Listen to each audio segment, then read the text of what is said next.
They say in life that if at first you don't succeed, then try again, which is what one man did for nearly 40 years to achieve his lifelong dream, and that man is my own personal favourite Doctor, the wonderful Peter Capaldi. Now I'm sure that you've heard stories before about other Doctors being fans and admirers of the show, such as David Tennant, and heck, even the likes of Colin Baker in the classic series, but no other actor has ever had such a long and complex relationship with the programme before finally being given their very own key to the TARDIS. In this video we'll be exploring Peter Capaldi's journey from humble Whovian to Doctor Who himself. My name's Ruby, aka Hooby Jones, that's Petrol the Dalek, and you are watching how Peter Capaldi spent his life trying to be Doctor Who. Our adventure begins with the story The Dalek Invasion of Earth. Broadcast at the end of 1964, this William Hartnell adventure came at the height of the show's early popularity, when Dalek mania was in full swing. The end of episode 1, which saw a Dalek rise and emerge out of the River Thames, was watched by 11.4 million viewers, one of whom was 6-year-old Peter Capaldi, watching from his childhood home in Glasgow. Though he has stated in interviews that he started watching Doctor Who at the age of 5, the Dalek Invasion of Earth is the first vivid memory Peter Capaldi has regarding Doctor Who, as he was absolutely transfixed by the programme. He remembers watching all the chaos of the Zarbi bumping into the camera and the cosy William Hartnell line flubs of the Web Planet, and of course the most shocking moment of all, where William Hartnell magically changed into Patrick Troughton at the end of the 10th Planet. With each new episode, his infatuation grew and grew, as well as his creative talents and passion for the arts. Like every child watching, Peter desperately wanted to be the Doctor,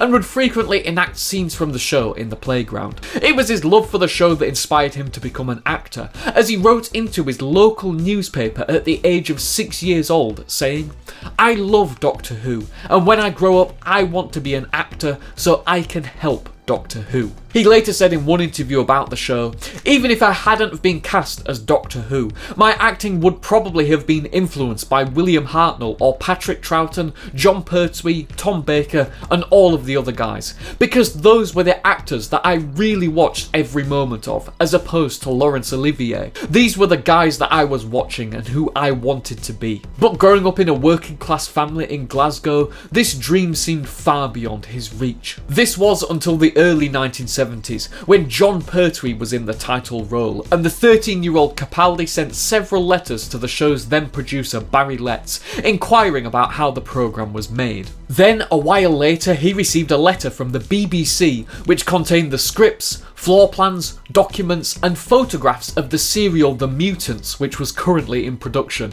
along with a letter from producer Barry Letts explaining what everything was. As he and his family knew no one really in television or acting, this was the first time Peter had ever seen an actual script, and the kindness of Barry Letts gave him the confidence and inspiration that he himself could be on television one day. But his appreciation for the show didn't stop there. Capaldi often wrote to production secretary Sarah Newman in 1972, asking if he could be the head of the official Doctor Who fan club, but was disappointed to hear that the role had gone to Keith Miller, and shall we say, Capaldi made his disappointment known. Keith Miller later wrote a book about his time running the fan club and said of Capaldi, "Ah, dear old Peter Capaldi, star of The Thick of It, local hero, Torchwood, and of course Doctor Who, and an all-time pain in the butt. He haunted my time running the fan club. He was quite indignant he wasn't considered for the post, and Sarah couldn't stand him. She made no bones about telling people." Sarah even wrote one letter around this time to Keith,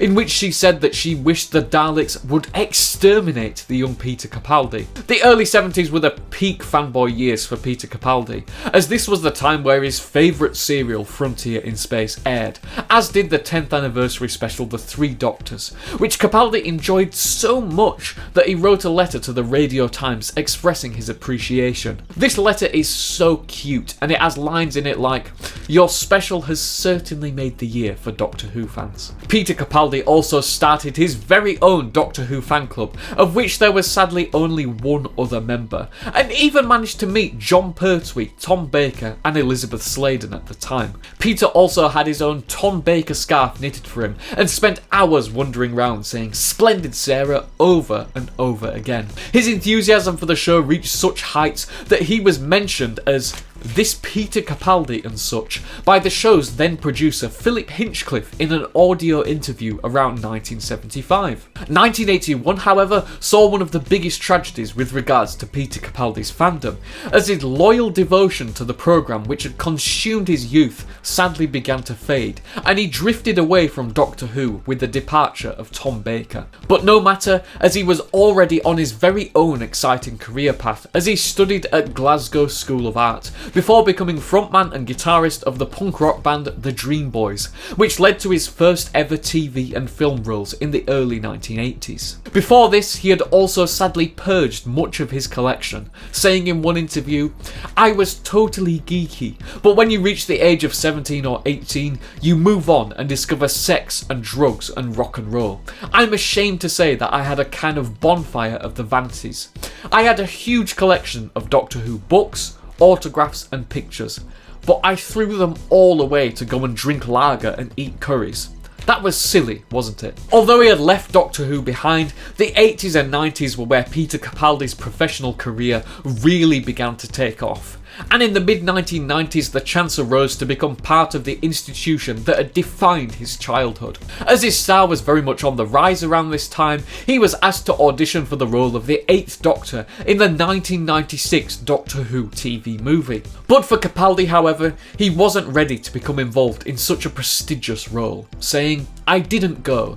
I loved the show so much, and I didn't think I would get it, and I didn't want to just be part of a big cull of actors." Can you imagine how different history would have been had Peter Capaldi, at the time aged 38, would have landed himself in the TARDIS in San Francisco alongside Eric Roberts and Daphne Ashbrook? 9 years later, 2005 proved to be an incredibly important year in the life of Peter Capaldi, as aside from being cast as Malcolm Tucker in the hugely popular series The Thick of It, Doctor Who was back. And now, this time as a family man, Capaldi proudly introduced his daughter to the new reboot of the show and fell in love with it once again. Then 2 years later, in 2007, Capaldi received the call of a lifetime when he was asked to portray the character of Cecilius in the David Tennant story The Fires of Pompeii. This was quite literally a dream come true for the actor, who agreed without even reading the script, and said of the experience, "It was really quite moving actually.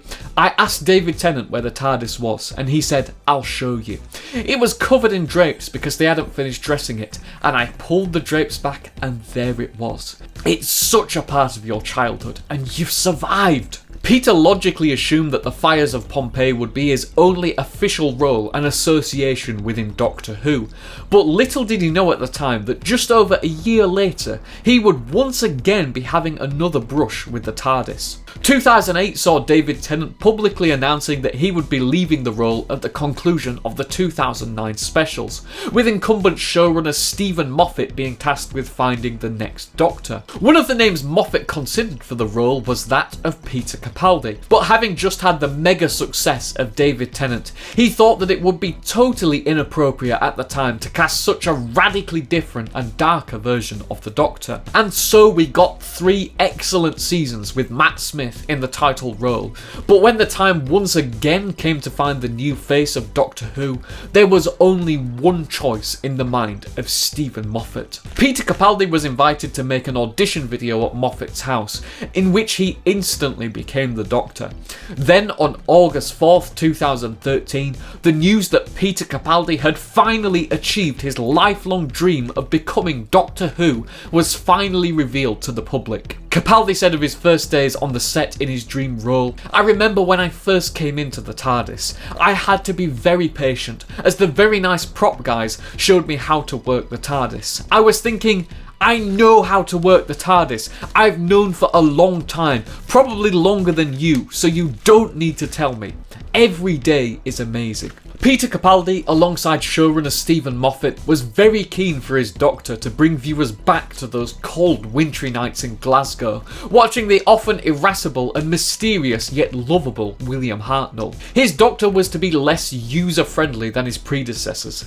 Gone was the zaniness that had come before, and in its place was a darkness arguably not seen since the Jon Pertwee era of the early 1970s. The rest, as they say, is history, as we got our first glimpse of Capaldi piloting the TARDIS in one of my favourite moments in the 50th anniversary special, The Day of the Doctor. His full arrival in his first proper episode, Deep Breath, really was a shock at the time, as he seemed so erratic, callous, and just downright odd. But as his first series developed, this radical new Doctor Who just seemed so right and to make so much sense. He battled the Cybermen at the end of his first series, had an unforgettable encounter with Davros at the start of his second, and even fought the legendary Mondasian Cybermen in his third. But as they say, all good things must come to an end. On January 31st, 2017, it was announced that Peter Capaldi would be leaving the show at the end of its 10th series. Citing a number of reasons including Steven Moffat leaving, as well as seeking pastures new and leaving whilst he was still enjoying the role and finding it fresh, Capaldi's final episode, in his childhood dream part, Twice Upon a Time, aired on Christmas Day 2017. If anything, Peter Capaldi's incredible journey shows the power and influence that Doctor Who has had on generations of children since its debut in 1963, and also how far these acts of kindness shown to him as a young man by the people that worked on it inspired him to become one of the greatest actors ever in the history of television and film. Thanks so much for watching. If you enjoyed this video and want to support me and feel like you're able to, then this channel has a Patreon, and any help on this platform would be greatly appreciated. Were you a fan of Capaldi's darker version of the Doctor at the time, and do you think he would have been a good fit for the 1996 TV movie? Let me know in the comments below. Thanks so much for watching. Don't forget to click below to subscribe to the official Who Be Jones YouTube channel.